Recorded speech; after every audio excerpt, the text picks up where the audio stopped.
footprints, and maybe that's rabbit footprints. It could be a squirrel. I don't have them ID'd yet by their paws. Come take a walk with me. Later start to the day today. Well, actually not a late start to the day, as much as it's a late start to the walk. Let's catch some of this shadow here. It's nice. It's fun. Little shadow walk in the snow. Snowbirds are out and about this morning, and they are having fun. You'll hear little squeaks.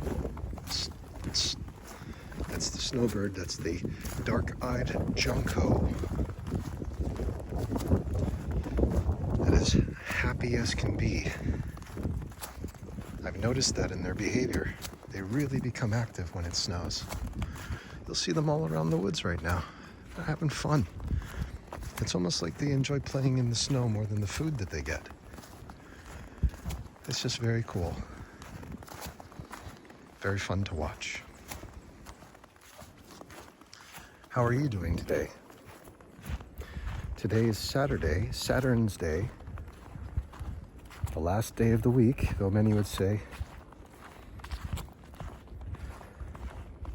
the last day of the week is Sunday.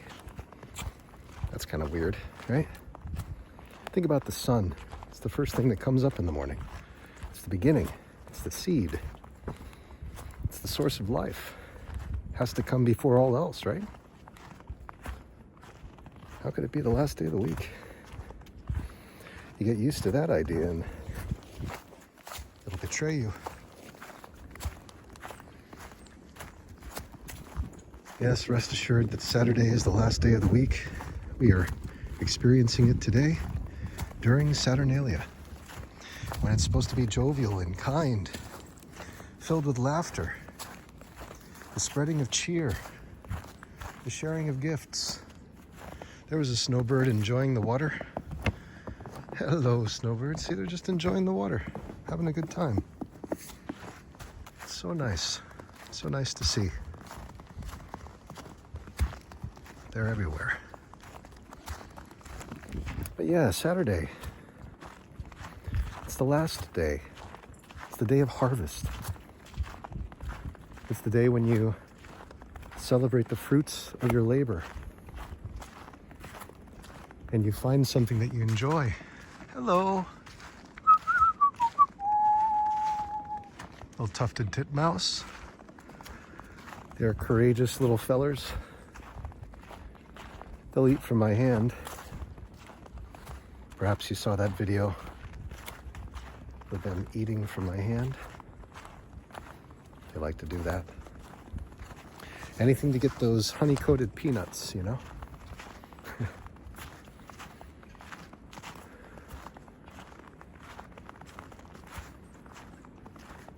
Well, there have been some developments since yesterday in the game of life and how to play it. Turns out that saying to my guru, "I will not pray to you because you are just like everything else that is part of the external circumstances of life," thus believing that my day will be good only if I pray, a morning prayer to my guru has been eliminated from my routine swiftly and immediately, so that I can remind myself where my guru comes from. My guru comes from source. That source is within all of us, not just me. To which my guru right now would say, with applause, "Bravo, well done. I just wanted to see if you could notice it if I gave you a really bad, challenging day."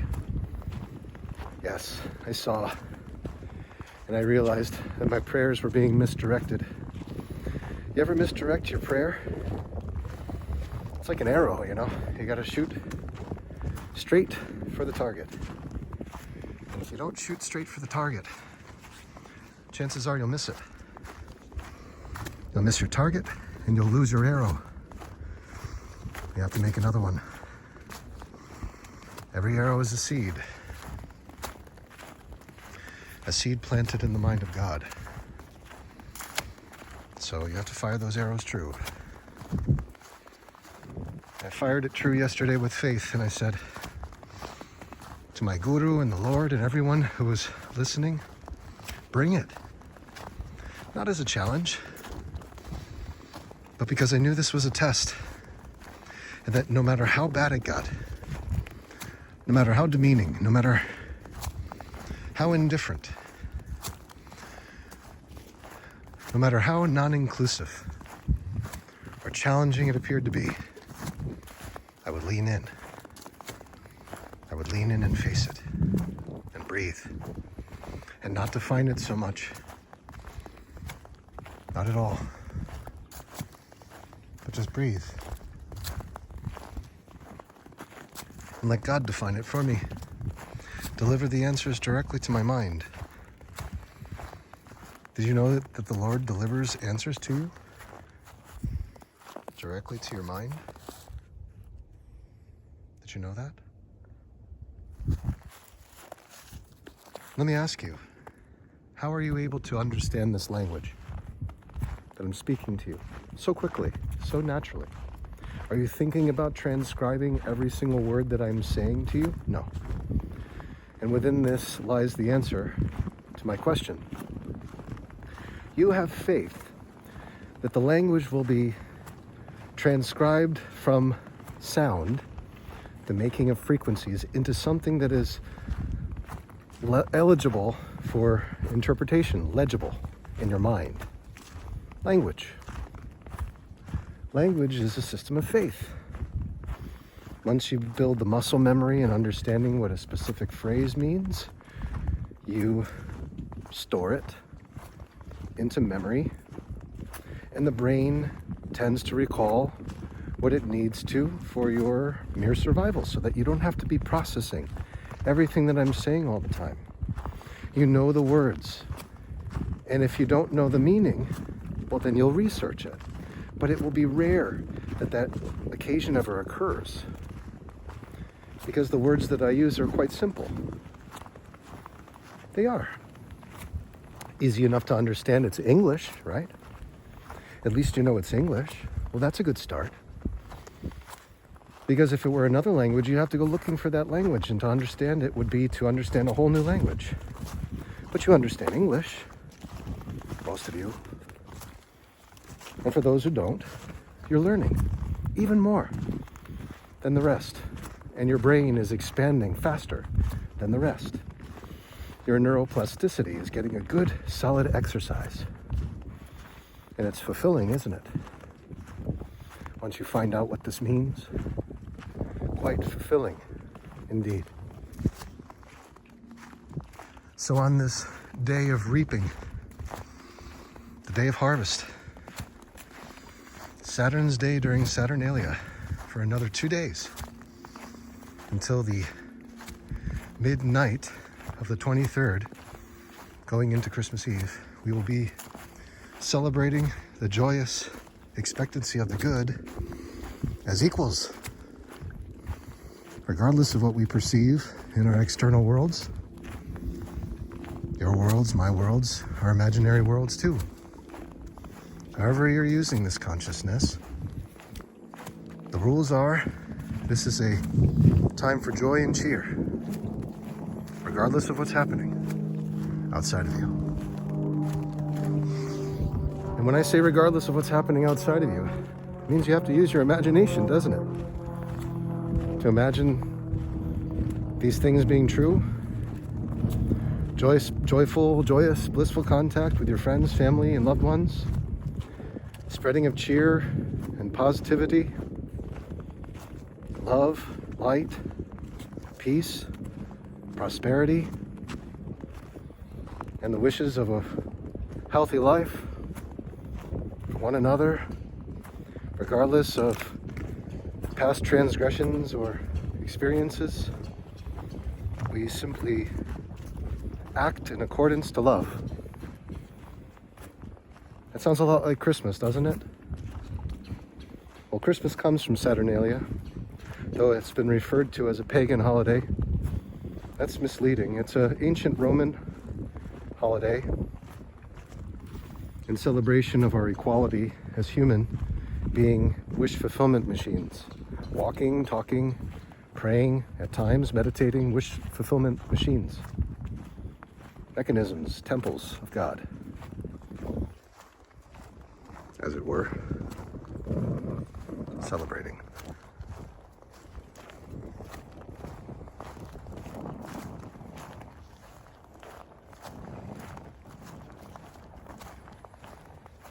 So some developments. Love prevails.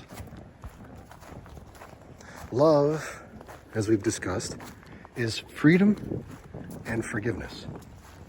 We talked about freedom being the highest form of love, and forgiveness being freedom itself.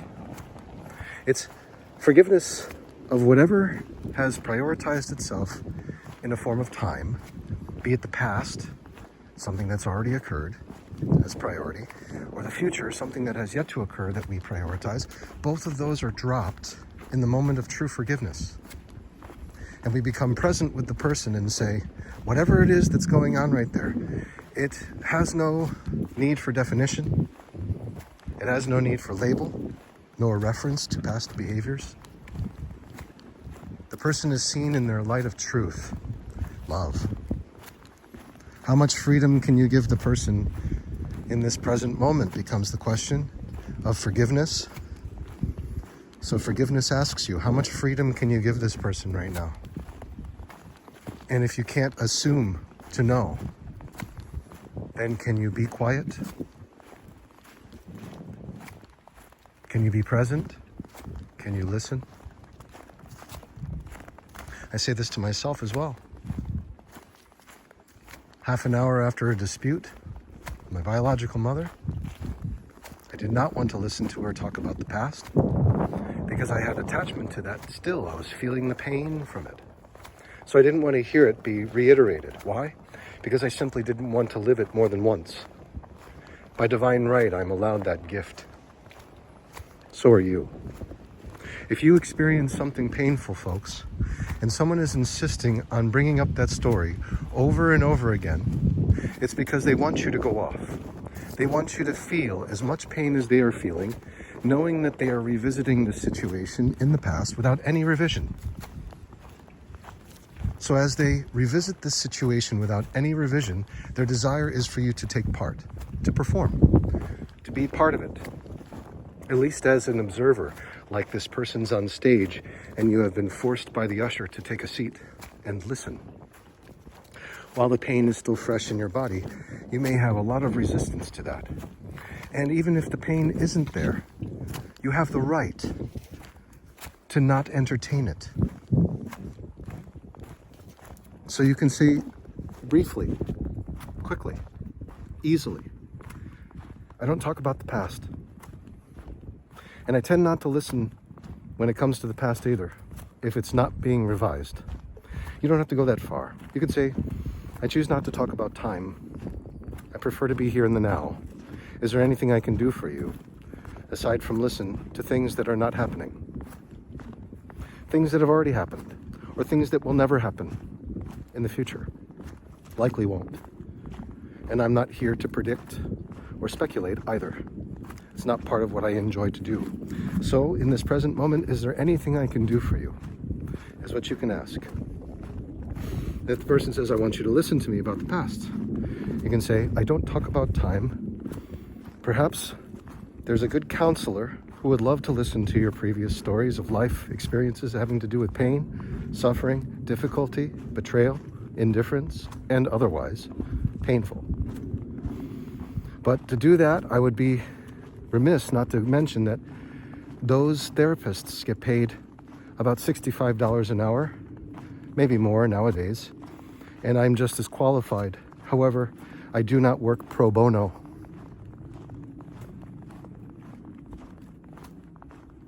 And I also find that this would be a conflict of interest, understanding that I am being assumed to be a part of this story that one wishes to talk about that's no longer happening. It's over. I wish not participate as a player, as an observer, as a giver of my life force and adenosine triphosphate, ATP, life currency to this event occurring over and over and over again for years without any recollection of one's use of this energy erroneously to compound and build up this story into the body into a painful sickness. I refuse to take part in such things. You don't have to go that far. You can just say nothing.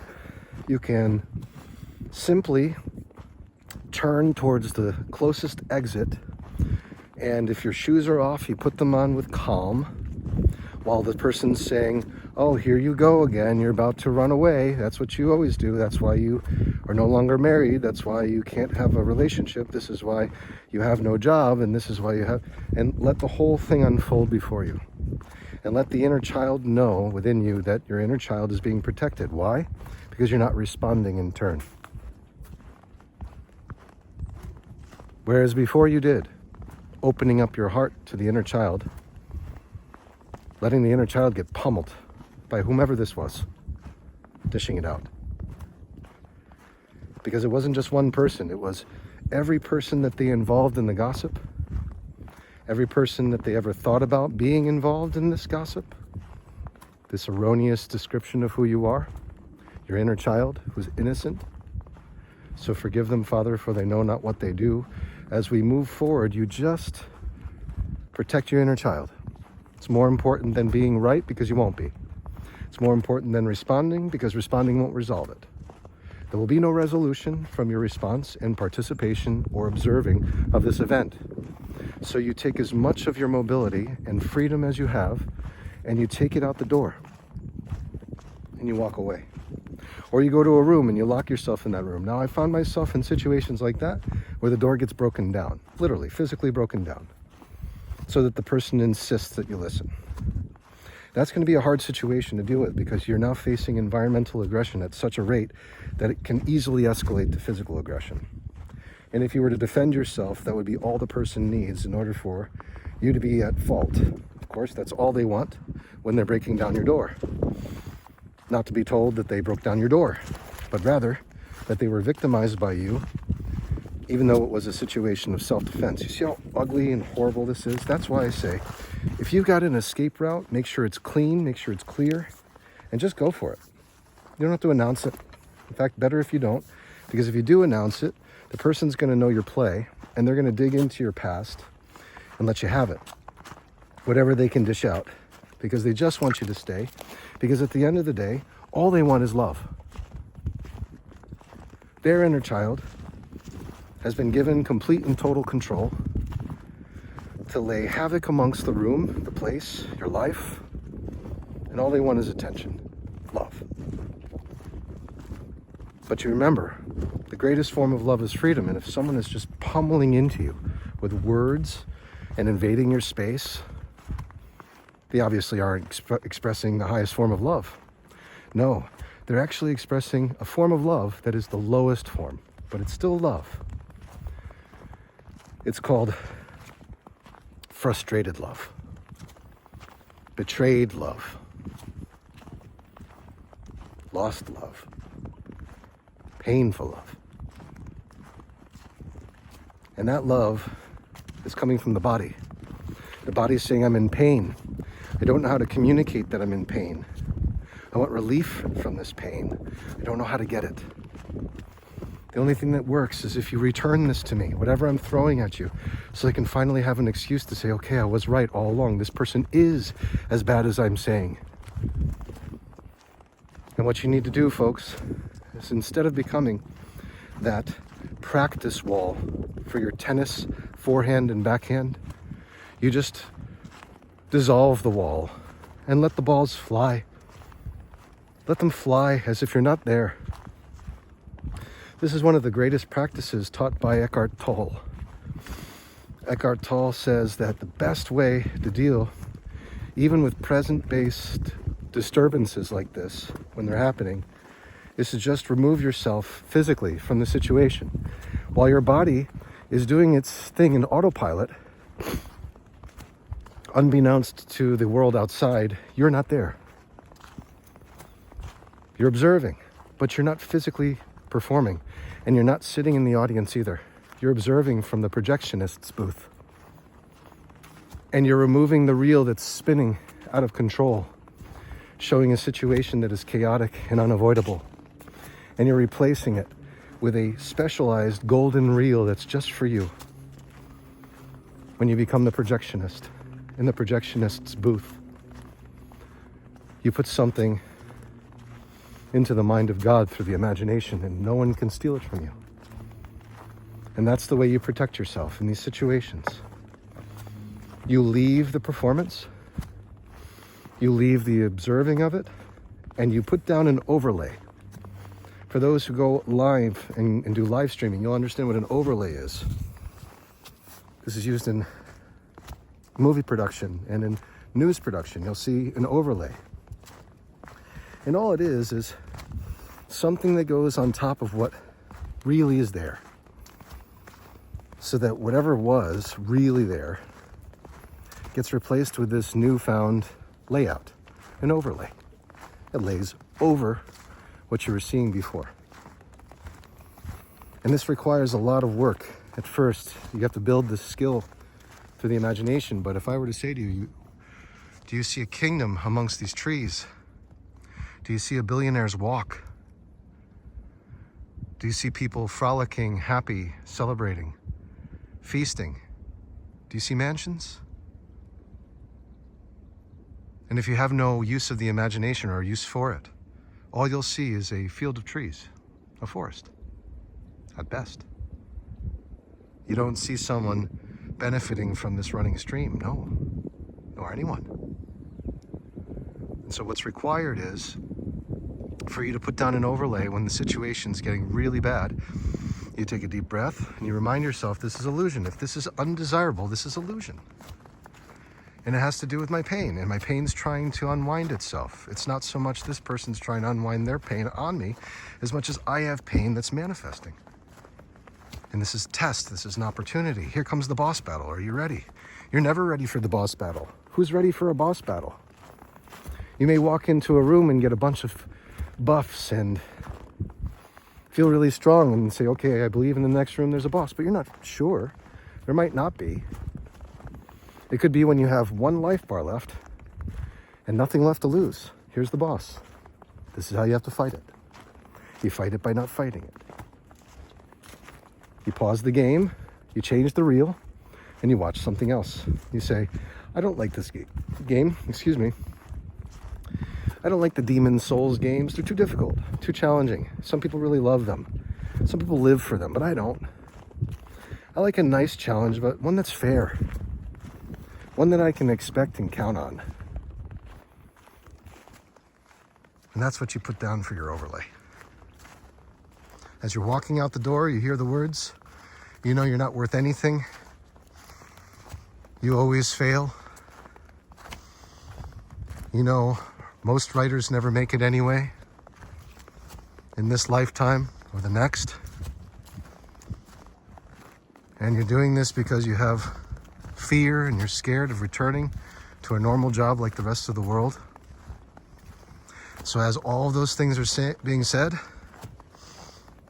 you realize you can use the imagination. And every time Mommy Dearest says something to her mother and you hear it, and it used to be a trigger, instead you say to yourself in your own little mini game, every time my mother speaks to her mother, then I get $1 million in my bank account. And I'm going to imagine this $1 million going right into my bank account.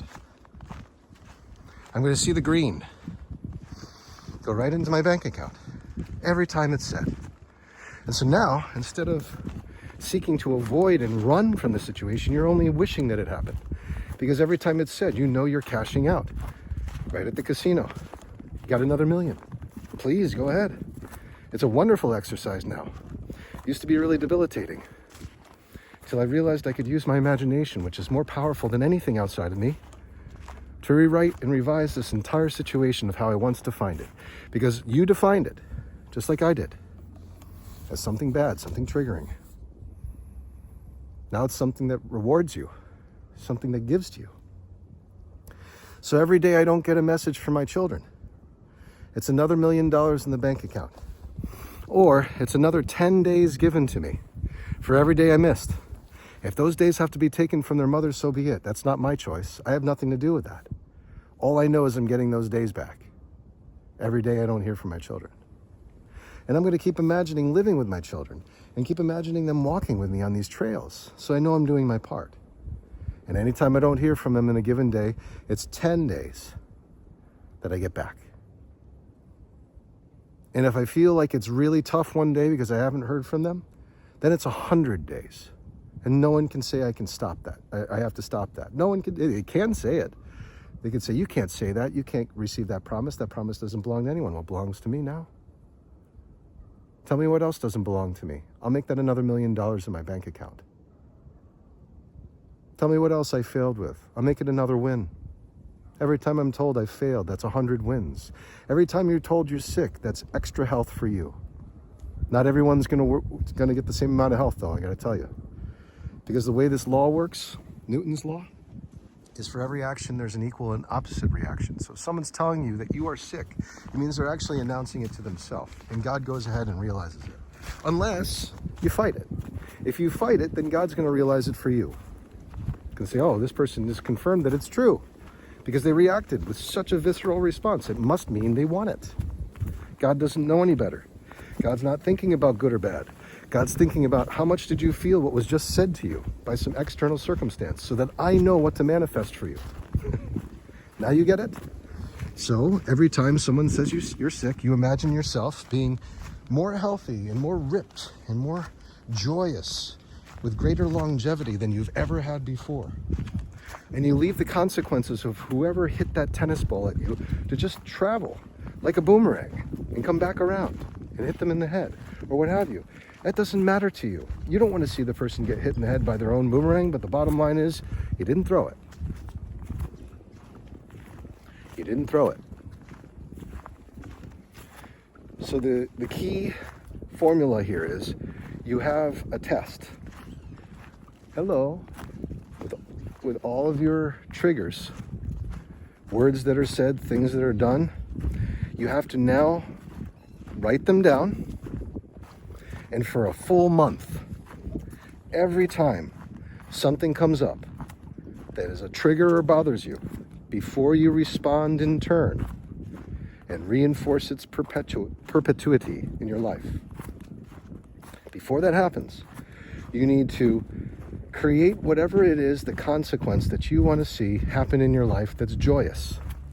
And so the trigger becomes a moment for receiving. And for the person, they're going to be looking at you and they're going to judge you and say, wow, you don't normally do this. Or whatever they say. They might not recognize it, but the bottom line is they'll be using this moment to dig into you even further. And when they dig in, that's another trigger, and you're going to use that and rewrite it into something that benefits you. So everything in your environment becomes something that benefits you now. Over the course of the next month, you will have them all presented to you, just about, I'm sure, if you're paying attention. And you just revise on the fly. Remembering that at any time you don't want to play the revision game because you've had enough, that's your personal choice, and you leave the environment. Now, if you can't physically leave the environment, let's say that you're in the worst case scenario in life and you're in solitary confinement. Let's say that your license has expired and you have no access to transportation. Therefore, you can't get to the bank and deposit money, or you can't go out and make purchases that you normally would for your well-being. And you're just basically relying on the warden who is in apparent control over your life. Once again, anytime you're denied service that you would like to have, you have to imagine having it. So if there's something you desire, you have to imagine having it right now. So if you want the greatest dinner for Christmas and you want to be amongst your children for Christmas and you want to have all of the beautiful estate that you've imagined having, enriching the lives of people, if you could just have access to it, now you do. Now you do. Because you've thought about something in lack that you lacked. While you're thinking about something in lack, it is a trigger. Because there is no lack in the mind of God. Okay? When the intelligence of God is infinite, when the imagination presents to you all possibilities, there is no lack unless you think of it. So if you think of it and you imagine it all the time, then you will have lack. That's why I have lack right now. See? It's that easy. I kept thinking about how my children weren't going to speak to me, how my ex-wife was going to have more control, program them into believing that I'm evil, not to speak to me, and that she succeeded. I thought all those things, how horrible I know for my children. It's actually quite a horrible thing to do to my children, to give all of my power to someone who knows not how to use it, i.e. my ex-wife, to give it away erroneously for years. And so in my undoing of that, I have to use the same exercise that I just gave to you, right? The exercise is, anytime I think about my children not being with me, which is a thought in the mind of God being presented to see if it's something I still want, because it doesn't know anything about good or bad. It simply just listens to what I feel the most. I immediately say, I cast this burden on the Christ within. I go free. And when I say I go free, I step through the narrow gates into the imagination. And I go to the estate where I'm with my children. I see them joyous. I see them celebrating. I see my family members renewed in all sorts of ways, health-wise, monetarily if they need it. But I'm imagining anyone involved, or doesn't matter if they were or were not involved in the last story that was erroneous of me being separate from my children. I just imagine everyone as well as can be. And as soon as I feel satisfied that I felt that more than what I felt when I started to entertain the idea that I am separate from my children, as soon as I feel like the redeemed scenario has had a greater impact with more duration and more joy, because there's no joy involved in the pain. So as soon as that joy is felt in the body, can't you see my demeanor changing just by saying it? As soon as that joy is felt, then the revision has been made and you can move on, knowing now that you have discovered yet another trigger for revision. How cool is that? It used to be a debilitating thing to have to think about. My children being away from me, being in the power of someone who truly, at one point in life, wished for my death so much that she was able to plan it out with someone who she was committing adultery with. That's a pretty horrible ask for God to manifest for me. But once again, I thought about all these things. I thought about being a cuckold a lot. So it manifests. So as these reverberations come through, once again, it's a trigger. Okay, perfect. Now I'm going to imagine my ex-wife having absolute zero control over this situation, not because it's an evil thing, but because she doesn't know how to manage control with my children. Because there's been the manifestation of distance. So I've learned through observing of her behavior that she does well when someone's just giving her money. Great, I can do that. I can go into the narrow gates, and now I'm just giving her boatloads of money. Boatloads of money. While at the same time, just imagining my children being with me. You know why? Because if I'm imagining giving her boatloads of money to litigate against me, to take me to family courts and demand custody, that's a very bad situation that comes from me giving her money, isn't it? I've been there as well. Not anymore. Instead of going there, I don't even think about what she's going to do with the money. I just see myself with my children all the time. And then no one can take it away. Because I'm seeing myself living from the end.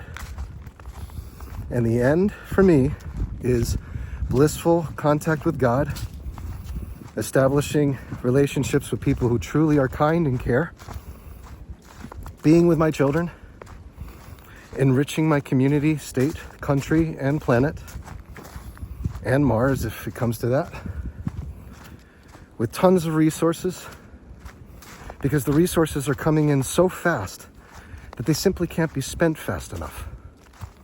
There's such a buildup. And it's God's way of saying, great, you've done so much for people, now do more. Great, happy to. It's all I've always wanted to do, actually. God goes, wow, I didn't think that. Because you were thinking other things. You were thinking about lack a lot. You were thinking about loss of control a lot. You were thinking about all these things that were restrictions, and that's where most of the energy was going into. But once you started shifting and imagining the smiles of people in the community with fresh baked bread being handed to them, being told, this is no cost to you, nor is there a log to show that you received it. Just receive. And the medicine is given to people, just receive. The shelter is built for people, just receive.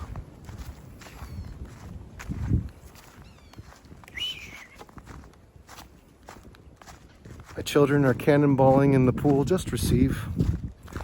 My ex-wife is receiving money, just receive.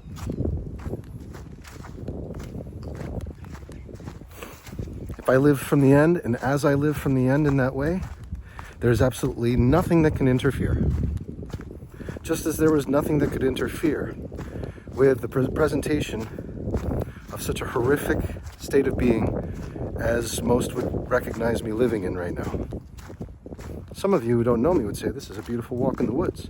Good. Don't know me. Know that this is a billionaire's walk. Welcome. Come walk it with me. Feel the confidence that comes just in knowing that every step you take is $1 million. 2, 3, 4, 5, 6, 7. You see, it used to be a step that was challenging and hard and harsh environment that was going uphill most of the time. Well, anytime it's challenging, it's an extra million. It's a multiplier. Anytime you're going uphill, it's a multiplier. Just make it a multiplier. No one can say you can't. This is your game. This is why you were born, to play the game. Not a single other cell in your body is playing the game. You, as the observer, are playing the game. So play it as you wish. Make it super easy. Go super God mode. Really. You know what God mode is in games? It's when you get everything. You're invincible. Nothing can touch you. You can go anywhere at any time. You have unlimited resources. You get all the legendary epic items. They're all yours. So activate God mode. It's your imagination. How do you feel now about those triggers?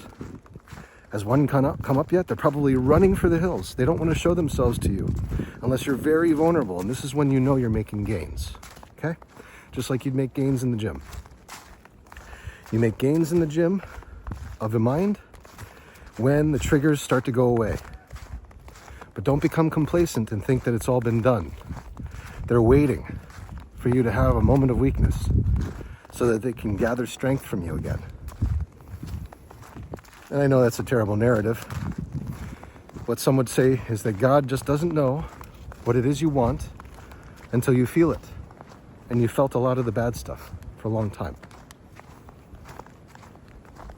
So it's okay to have days where you feel the bad stuff, like yesterday. Yesterday I felt the bad stuff. But what I did before I went to bed was I said thanks for the gift of this day. I imagined being with my perfect wife, in my perfect estate, with my perfect children, and everyone enriched. And you know what happened to all the difficulties of the day? They were overwritten like overwriting data on your hard drive. You just overwrite it. And that's the message that you send to the subconscious before you drift off to sleep. Same thing occurs when you're in a state of meditation, just as I am right now. Anything that I may have felt now has been reinforced with the joy that I feel, recognizing through the imagination where I truly believe myself to be. It gives you an unbelievable pickup of energy and strength. You start to feel that joyous expectancy of the good becoming real. It's formulating. It's materializing. Thank God we're outside. It's materializing. It's formulating. It's becoming manifest.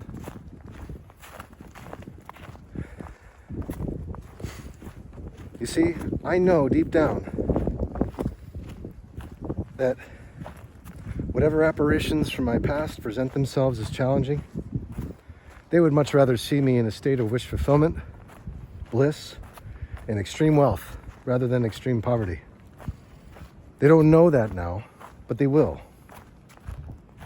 For once that is there, as it is with me now, once it manifests in this physical environment, not if, but when, as in it already exists for me, everyone will understand, wow, was he always this generous? Yes, always was. I've always been. No one's just given us boatloads of money for no reason, not expecting anything. I know. That's because I am Santa Claus. How much does Santa Claus ask for in return? Milk and cookies? It's not even a requirement. It's appreciated, but it's not a requirement. He goes back to the North Pole and works the entire year so that you receive everything that you ask for in one day, and everyone gets it on the same day. So it has to be magical, it has to be mysterious, and it has to be consistent. And that's Santa Claus. Magical, mysterious, and consistent. And you can do that when you have money. You can do magical things. It can be made to be mysterious. And changes can occur in an instant. And for those who have right now in that way and aren't enjoying such use of their finances, you have no idea what you're missing out on. You have no idea what you're missing.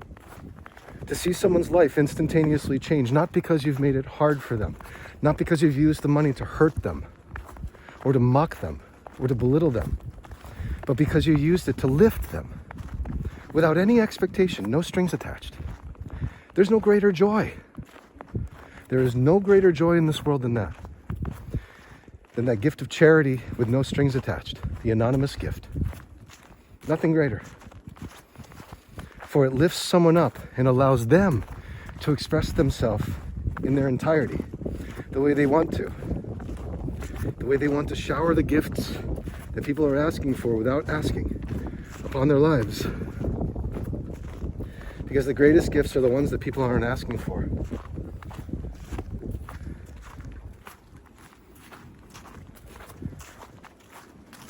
So many people who have wealth miss this.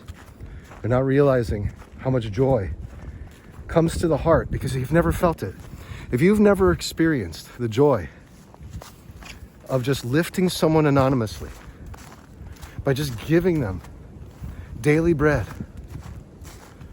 by giving them freedom with no strings attached, then you don't know what it feels like in your body. It's never registered. So you think the next best thing or the best thing to you is using it to do harm. I mean, right? Strings attached. Unless you're kind to me, you don't get this. Unless you shut your mouth, you don't get this.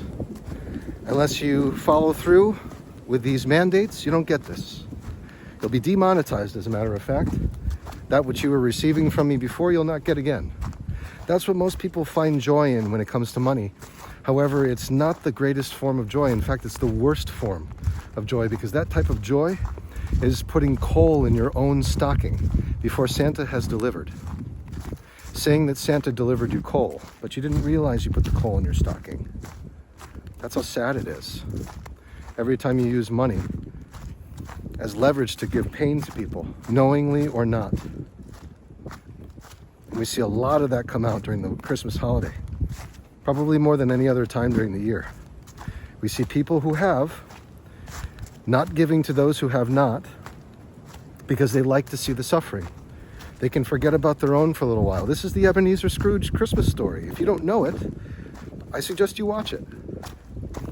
Because Ebenezer Scrooge is taking great pleasure in giving people orders, using money as leverage to bring them pain, to control them so that they can be without their family, without pay, without a job, taking away all the things that a family was only praying they have.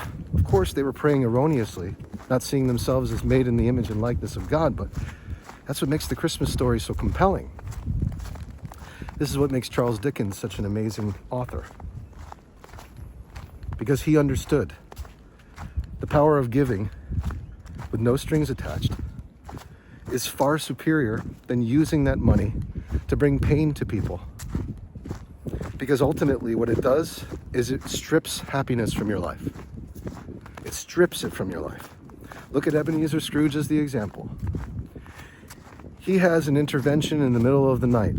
Some would call it a hallucination. Others would call it a lucid dream. Some would call it direct divine intervention. But he has an experience. And that experience involves time. And we've talked about time during this week of Saturnalia because it is managed by the god of time, Saturn, Kronos. So all of this has implications. Everything that I say ties in to the celebration of joy that I'm having in my mind right now with my family, friends, and loved ones, and my children are at the forefront. And every day I miss with them, I get 10 back. And if I feel it again, I'm going to get 100. Because that's my game. Ebenezer Scrooge is visited in the middle of the night after dishing out tons of pain to Cratchit, was it? Which had this incredible ripple effect upon the entire community, to where everyone was gossiping about Ebenezer Scrooge, calling him a miser. I'm sure it wasn't what he wanted, because he was soon shown that. The image that he had of himself in society was completely distorted. He thought people loved him. He thought people were afraid of him in a good way, that his authoritative personage was one of uncontested power and reverence that people had for him. And it was anything but. Not only has he shown that, he's shown his past, all of his blunders, all the times when he could have chosen to be generous and execute charity rather than greed and avarice, jealousy, indifference, how things could have turned out. He's shown the future.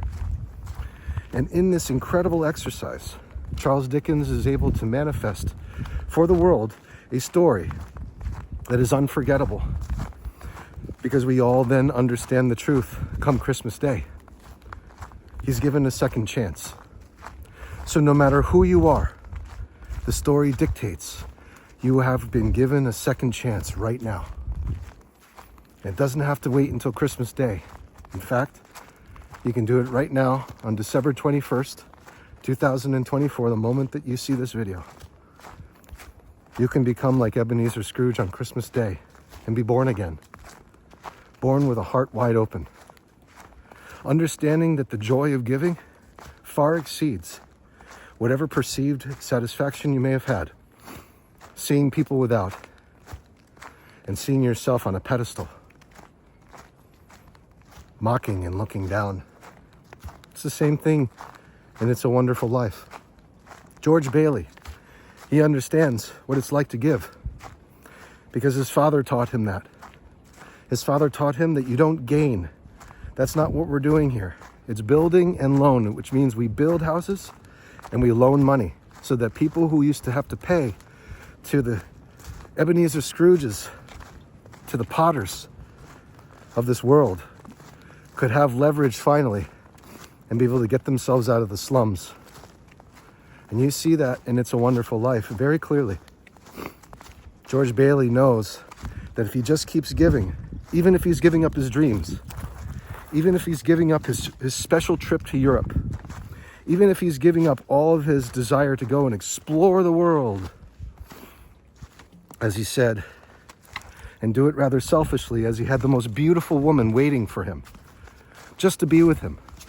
And she could have been with Sam, what was it, Rainwhite, whoever his name was, who became a millionaire or a billionaire in plastics. Hee-haw.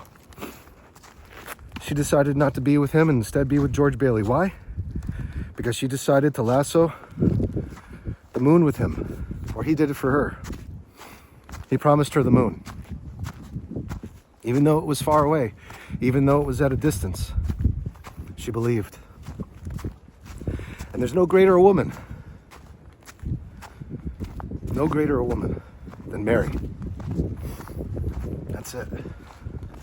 She's the pinnacle, she's the ultimate. And she never gives up, ever, on her dreams.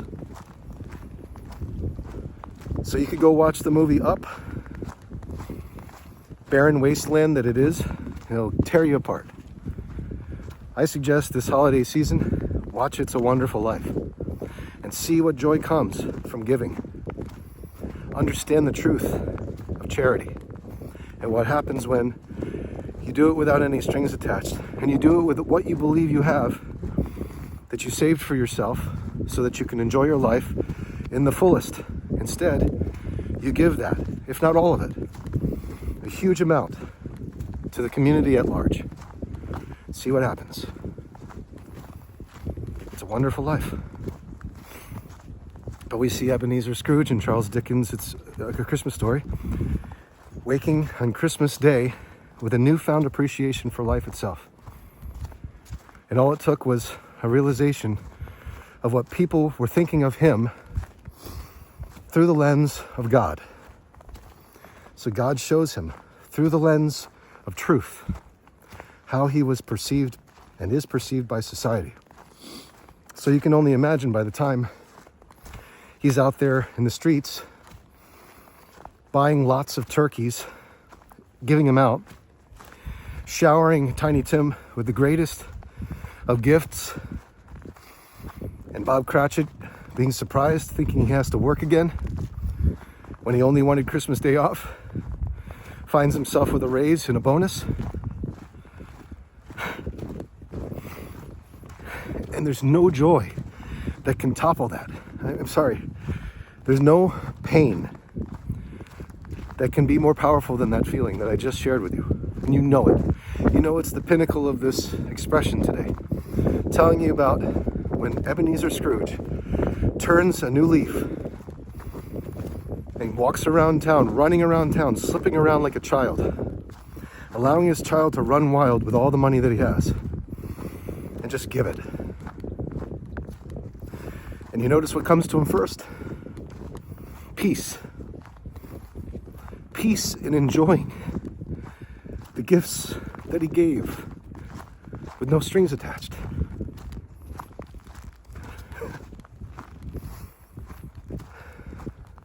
Nothing supersedes this. And no amount of evil could ever destroy it. For it is God's grace on display in Charles Dickens' A Christmas Story. Same thing in Capra's It's a Wonderful Life. Worth revisiting during this Saturn season of harvest, when we pretend to be reliving the golden age as equals, right? Fake it until you make it. At least pretend in your mind. So I see what you'll never know until you do. And that's good enough for me. Because I'm with the ghost of Christmas past, the ghost of Christmas present, and the ghost of Christmas future right now. I'm with all three. And you know what we're doing? We're feasting together on my property. And we know that I'm in the right place, because I could have been in a graveyard. Instead, I'm on my beautiful estate with my beautiful children and my beautiful wife and my beautiful life, enriching my community with bread, turkey, surf and turf, medicine, abundance, shelter, water, freedom. That's where I am. And no one can take it from me. I love saying that. Try it. No one can take that from me. They can try all they want. But the moment they do, it just becomes a trigger for me to get more. So bring it. It's not like a challenge anymore. You see? Bring it. Every time someone tells you you're fat, you lose 10 pounds. On them. Every time someone tells you that you've made poor decisions, you've made 10 right decisions. On them. Thank you. And you don't have to be there to watch the perils befall the people who have cursed you, nor would you want that anyway. For you would wish for them to be celebrating with you, wouldn't you? Seeing you in your truth, in the light of your being, without any distortion, wouldn't you? Of course you would. Lest you be some animal that's not human. And in that case, I don't understand you, but don't mind me. I'm simply human. I don't understand animals unless I'm judging and anthropomorphizing. Perhaps it's joy in whatever planet you come from. But I can tell you it's not from Earth. It's not of this place. To see someone suffer. No. Can't you see Ebenezer Scrooge running around in the streets right now, being called a wild man, like he's really lost his mind now? Good. Lose your mind in generosity. Do things that are going to really piss people off who are counting on you being a miser for the rest of your days. Not because you want them to be pissed, but because it gives you joy in seeing that they have absolutely no say over what you do with God's resources, because they're not yours. You're a custodian of the money you have. You know who told me that? The late James E. Sinclair, Mr. Gold himself. He also asked me to call him father, dad. So I called him dad a lot. He taught me a lot of things, and one of the things he taught me that really stayed with me was the day he took me out on his compound. Hundreds of acres, farmland. Just built to the tops, you know. He had all the luxuries. And hundreds of employees at the time. And he said to me, he said, you see all this abundance? And he was showing me the barns and the stables, the car garages, the heirloom orchards, the herbal garden, the greenhouse, the chicken coop,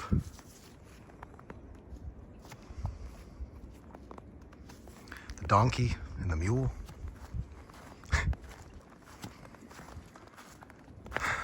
the bunnies.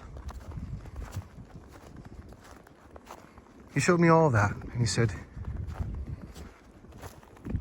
none of this belongs to me, which I thought was quite strange, considering I thought of James E. Sinclair as a billionaire. He was that. He said, none of this is mine. I'm a guardian, I'm a custodian of these things. And I have hundreds of people who count on me and rely on me for their livelihood. And that brings me joy, knowing I can fulfill it. Because I know I wouldn't have these things if I weren't truly a custodian of it to serve and love my community, the people who I care about, the people who call me dad.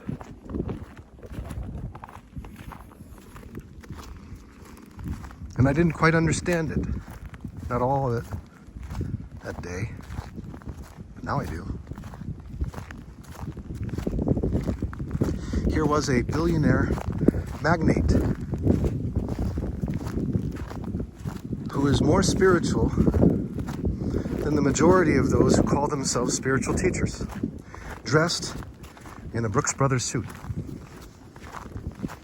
to the nines, gold on every finger, heavy chains like what a rapper would wear. Excuse me, but it's true. Most of them got all this bling because all the bling had meaning to him. This bling wasn't bought at a store. No, it was given to him by the very guru who I dismissed this morning that I spoke to you about when we were right about here on the path, when we were heading up it.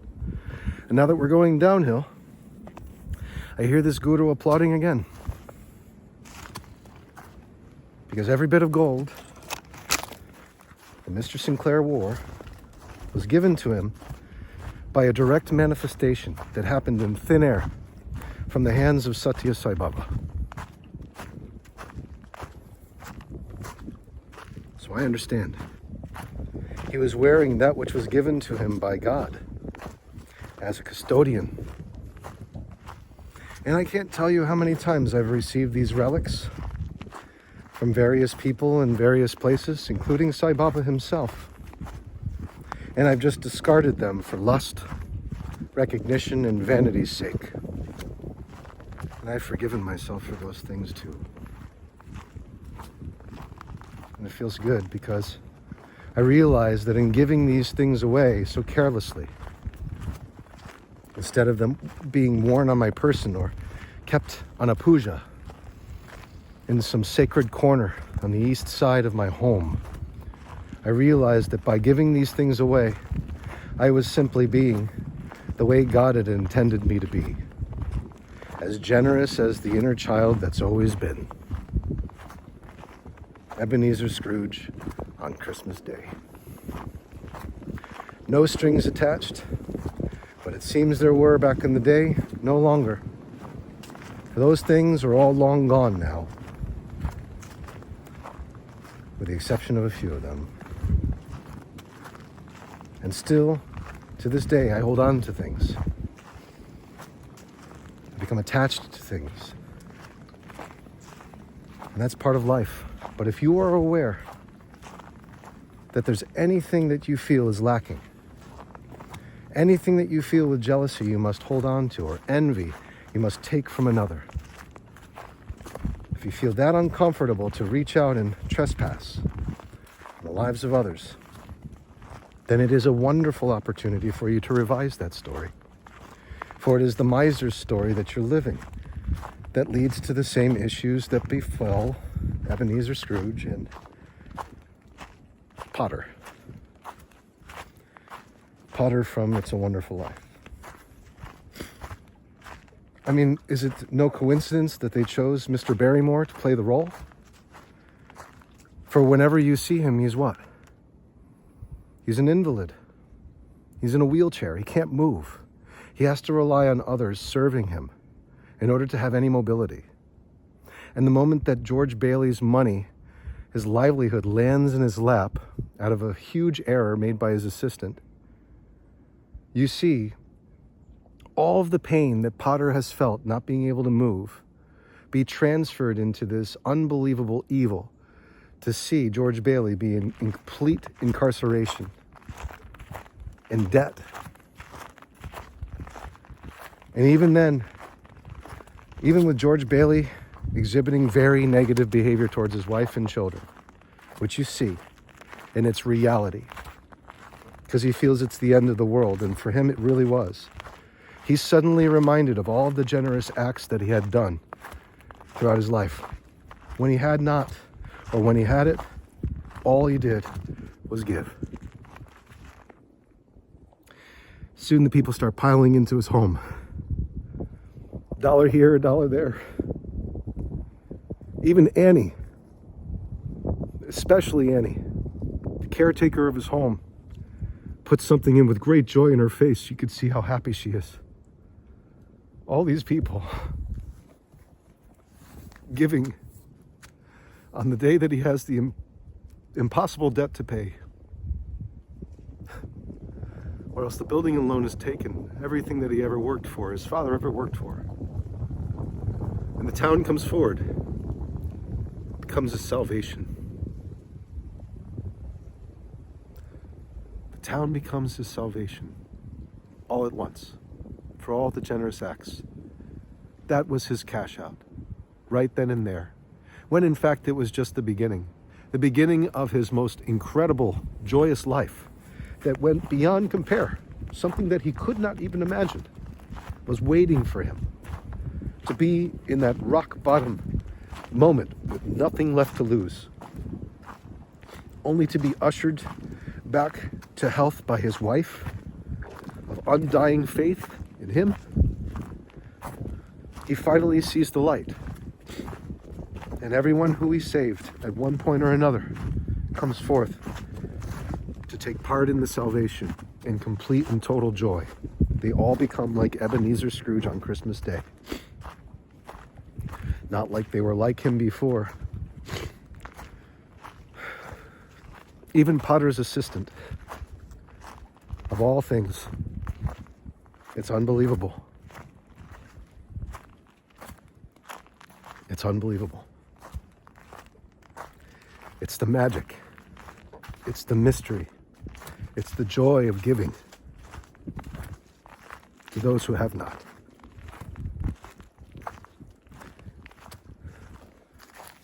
So let us pray. For all those this Christmas who are feeling alone, know that you're not alone. For all those who are praying for the answers to come, know that they're speeding their way to you.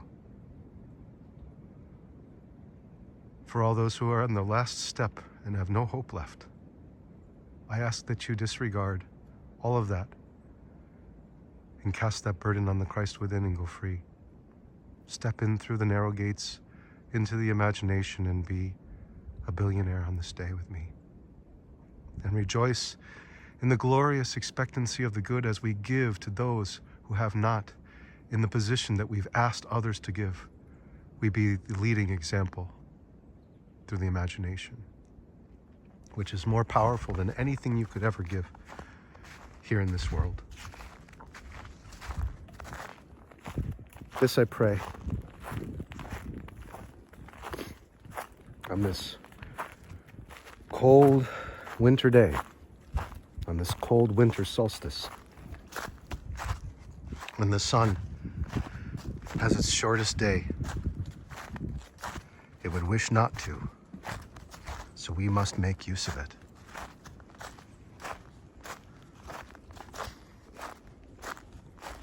Today and tomorrow are the shortest days of sun on the year, in the year. And we must make use of it. We must plant these seeds now. So plant them. And if you're one who has right now, I pray that you give. And if you have not, I pray that you see yourself in a position of being able to. For poverty is sickness, and wealth is health. There's only one letter difference between wealth and health. That's for a reason, I think. Poverty is sickness. We must not be sick on this day of giving and receiving. Amen. So just know this. Every time you entertain a thought, you are spending currency on it. Spend wisely on your giving. Every thought is a wish in the mind of God. Entertain those of charity, kindness, and goodness on this day and every day moving forward, so that you can live like a child and truly enter the kingdom of heaven. That's my prayer for you. If you're not there, my prayer is for you to be there. Because I can tell you as a vagabond in the woods right now, that I'm there. And that's why I'm crying. Yes, these are happy tears. So go there. Go into the mind of God and reside as king or as queen, emperor or empress, but reside within.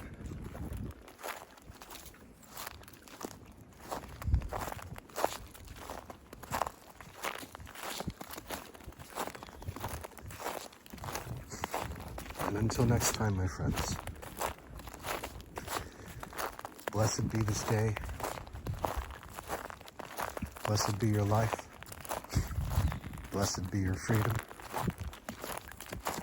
May all your wishes be fulfilled, speeding their way to you in the glorious expectancy of God's grace, I pray this for you.